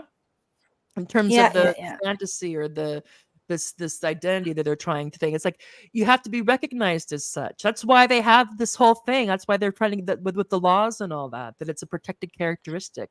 It's all about getting people to go along to affirm this identity that has no basis in reality besides whatever's going on, that they whatever caused them to grasp onto this notion. Yeah. Once I Anyway. read some guy who had he was a detransitioner, and he said that people who people who called him a man when he was in his lady costume, that was like being pulled out of a like a drugged sleep. Like, oh, Mhm. it was a physical pain. He was so It's wrapped up jarring. in it. It's jarring for Yeah. them. So No, I mean, and I can see, I can understand this reaction. I just don't understand the capitulation. You yeah. know, that there's Well, a reason look why at these guys. this group of guys feels empowered to do this. Yeah. Yeah. And it's all start, and this whole thing when you add the TQ to the LGB, they use the same language. They talk about in terms of rights, and it's like all these poor pressed upon they, that they just want to be who they are and love who they love and all this stuff. It's And just an when anything origin that story. punctures that, Yeah. and this whole weird campaign to purify all of this. Yeah. And again, that's why I think Ray Blanchard, when he goes out and says, mark my words, the next DSM is not going to have anything to do with gender identity. It's going to be all taken out of that. And it's again to like this total transformation of taking this out of marginal paraphilic or sexualities or quote unquote gender identity disorders, and taking out and then separating off the disorder, and like you have gender identity, and again that now we just have two groups of women and two groups of men and some really special people that travel back and forth. Yeah. And then it's no problem. What's the problem? Is he It's such a mind f. is he going to be involved in Is he going to be involved in writing the next one too? The Oh, I next doubt DSM it. too? Is he going to be involved I in don't it? know who does that, but I doubt that he gets invited. He's kind of I'm sure He was involved in the last one. no, that I don't know. Was he? He was on, yeah. I think he was. I think Julian Vigo, when she interviewed him, they talked about how that got in there. But, Okay, so now moving on to the Moira next Deeming. Moira Deering. Is it Deering or Deeming? Deeming. Deeming, thank you.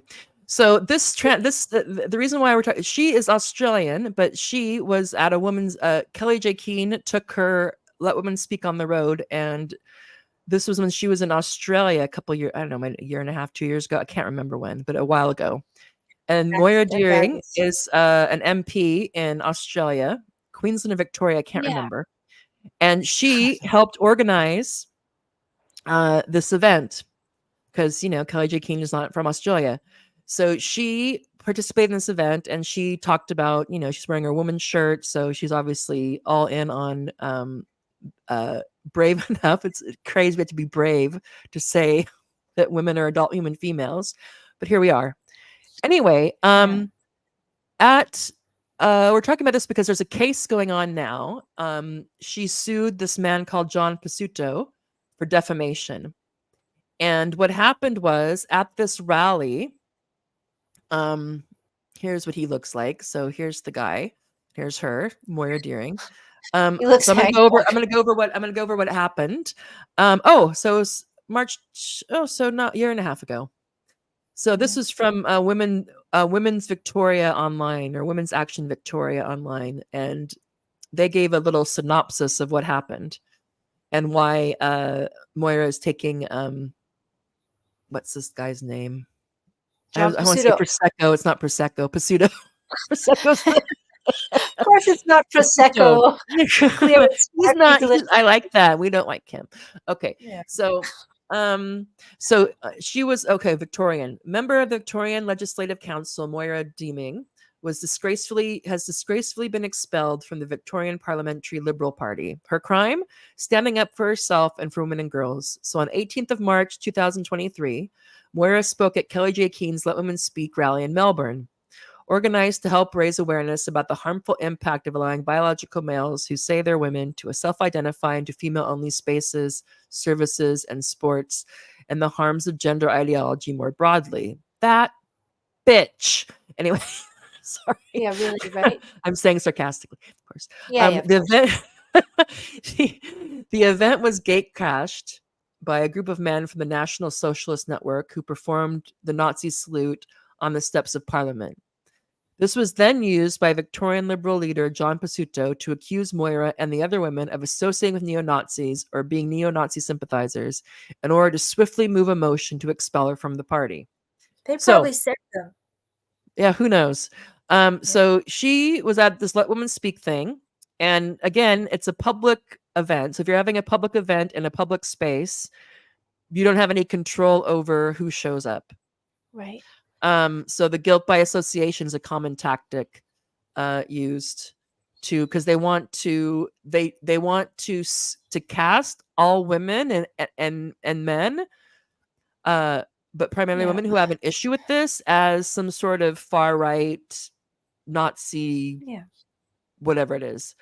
Right. Um, Because only the so worst of people could because object that to because the it's just shooting the messenger and ad hominem. It's just, poisoning the well, all this stuff, because again, if they actually had to deal with what these women are saying, they would have a hard time refuting it, Yeah. because women are indeed adult human females.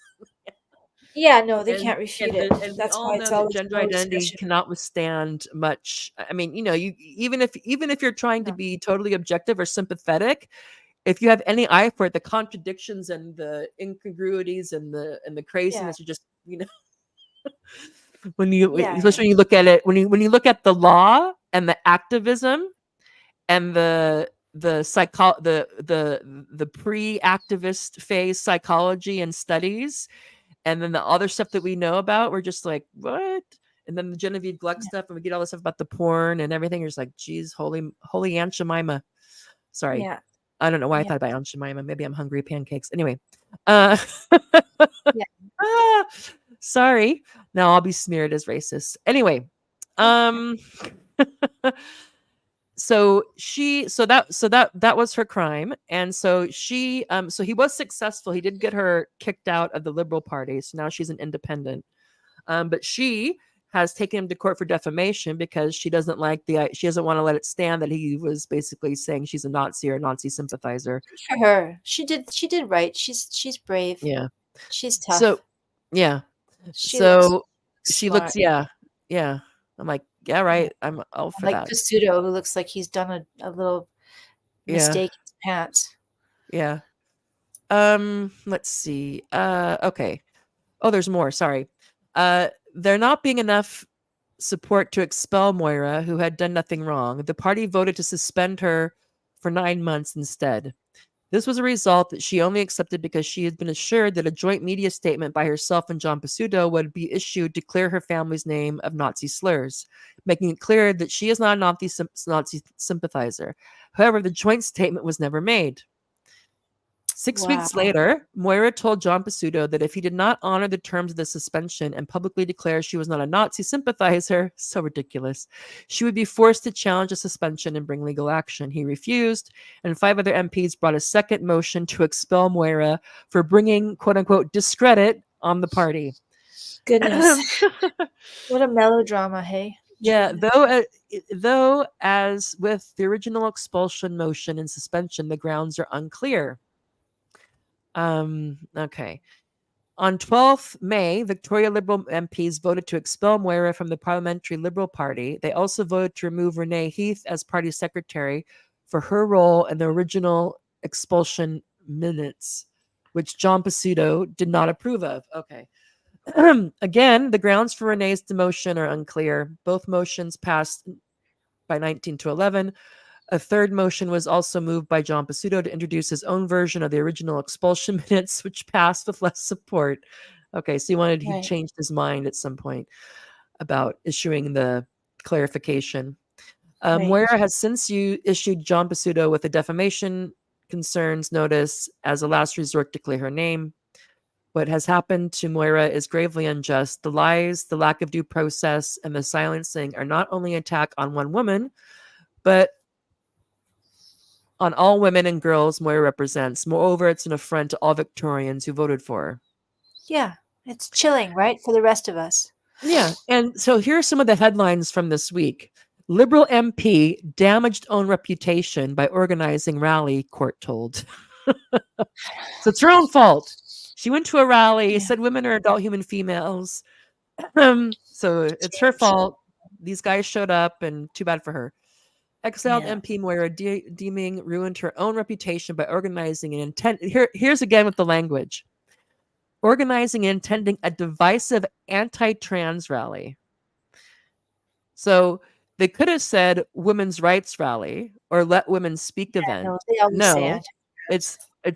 it's they focus on the anti-trans thing. And of course, if women speaking about their concerns and about being women are anti-trans, what does that make trans? But that doesn't get tended to be Well, talked good about in point. regular media circles.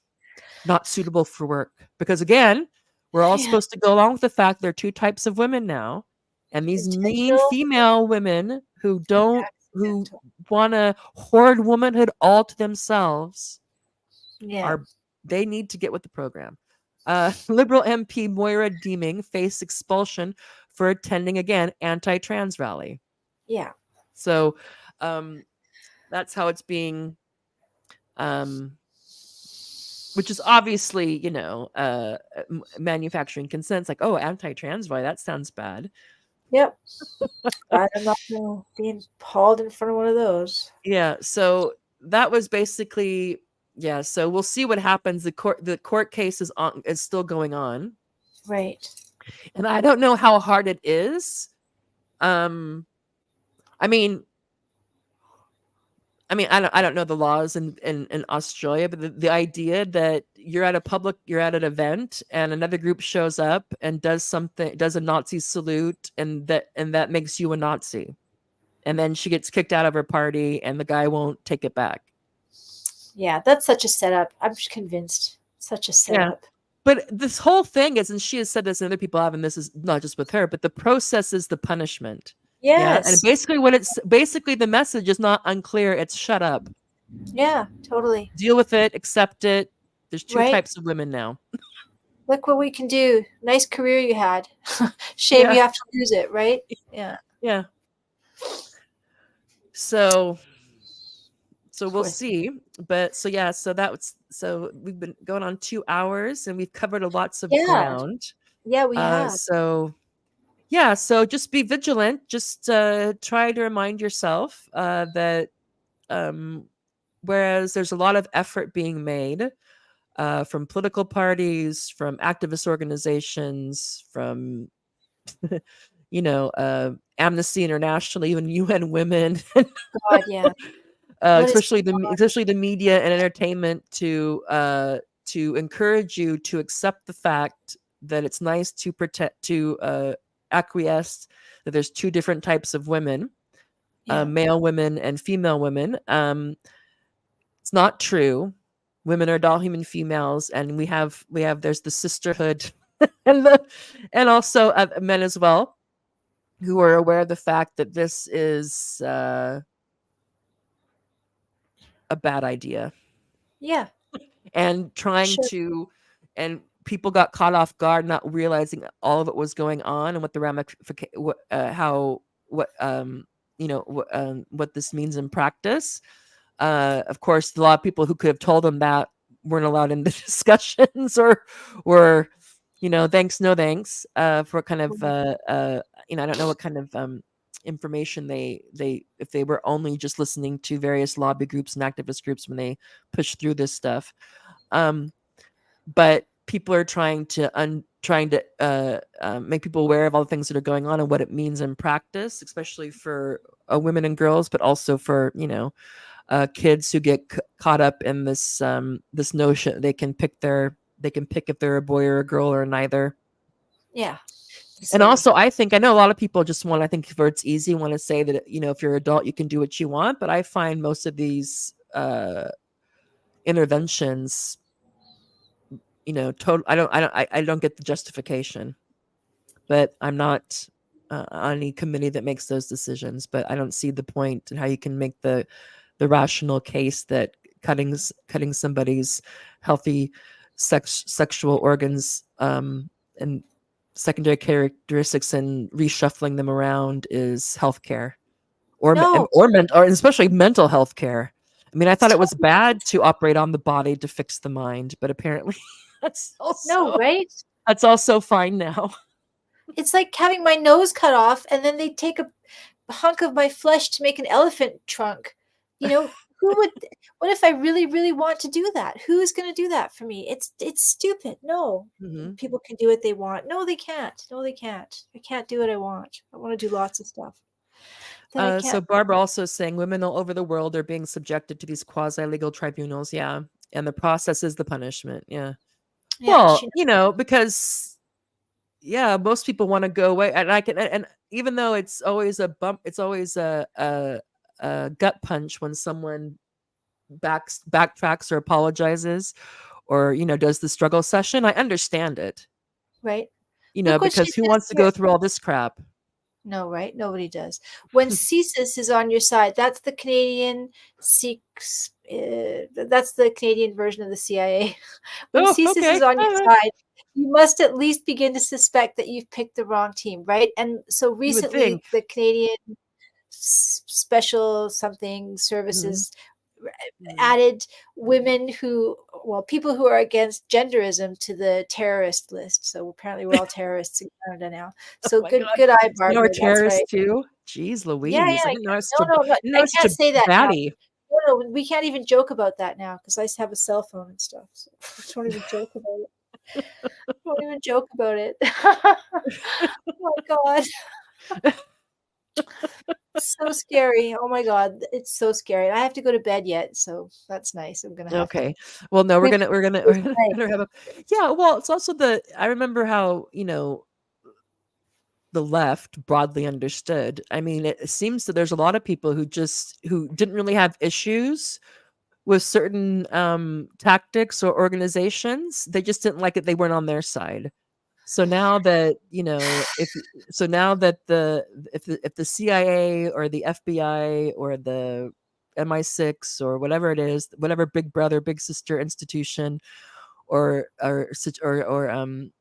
committee, if they're on your side or if it benefits your identity group or whatever, they're all for it. Censorship, Right. great. Hate speech, That's right. great. Yeah, they really flipped It's like, around. okay, Dick Cheney supports Kamala Harris, great. Yeah, I always thought he was an okay guy. Oh my We God. got to Well, rein in this free speech. Canadians. It's like, okay, so Canadian Secret Intelligence Service. Ooh. Yeah. What a stupid idiot I am for not being able to come up with that. Because this is Oh well, there's oh so my many God. things. Security Security intelligence. intelligence. Barbara Oh, too. whatever. Shame on both of us for not knowing this. It's uh, because they're so secret that we just don't learn yeah, about this. They yeah. did a good job. Anyway, any last minute? Well, last minute means it's Yeah, five we're all minutes. fucked. Now we sound like Jennifer Billick. It's the 11th hour, people. Yeah, it really is. It really, really is. Yeah, we're all we're all Yeah, fracked. yeah. There's a lot coming at us. Anyway, We are. thank you, Tanya, and I look Thank forward to our you. next TNT. Yeah, me too. This was 2 hours of the sex gender war update. We didn't get done any other things, which is fine because Yeah, yeah. I mean, the hits keep on coming. I didn't even get a chance to show Khalif, what's his name? I'm at. Khalif's, yeah, his late, he was at some fashion show or something, looking very ladylike. I have a personal anecdote about him. Okay. I know a woman who was in Paris at the Olympics on the judo team, and he was in the women's sauna, and he was trying to lose weight before the match because everybody Mm, does that before their yeah. match, right? They Hmm. have to be at the top of the weight category, so they try to stay Hmm. fat. And so he was trying to sweat it off, and apparently all the women on the team were all like, "That's mad, that's mad, that's mad." Like they were all freaked out. That was her story. Oh, of I course. wasn't Yeah. at I mean, the I Olympics, mean, but yeah, yeah. That's an interesting. according to this woman Yeah. who was, they all Well, there's that song "Walk Like a Man." Walk like a man, my son. I think about he that does. because when he's walking, when he's not, when they don't make him, or he doesn't feel compelled to do the lady thing. I mean, Yeah, it's just yeah. Anyway, but again, they want us to not believe our eyes and ears. That's what the party is telling us. And who knew that totally. this would be the gateway. Right? Totally. 6 impossible things before breakfast, we have to believe. Yes. All right, Tanya. Take care. Thank you. See you All next right, time. Tara. See you next time. Good night. TNT. Good Good day. night. Have a All right, so that was lovely, Tanya, and this was the morbid symptoms. Big sister, what's Big Sister telling us now, or wanting for to scolding us about? and this rest of the sex gender update. Thank you for tuning in. Please do like and subscribe. I'm on Rumble. What am I? Rumble, X, still YouTube, until somebody, gets mad at me. Also on X, also have a Patreon and a Substack. I try to post on once a week. So please do like, subscribe, support Morbid Symptoms if you can. I'm trying to make this my full-time gig, and any support is much appreciated. So I will see you next time. Take care, everyone. Goodbye.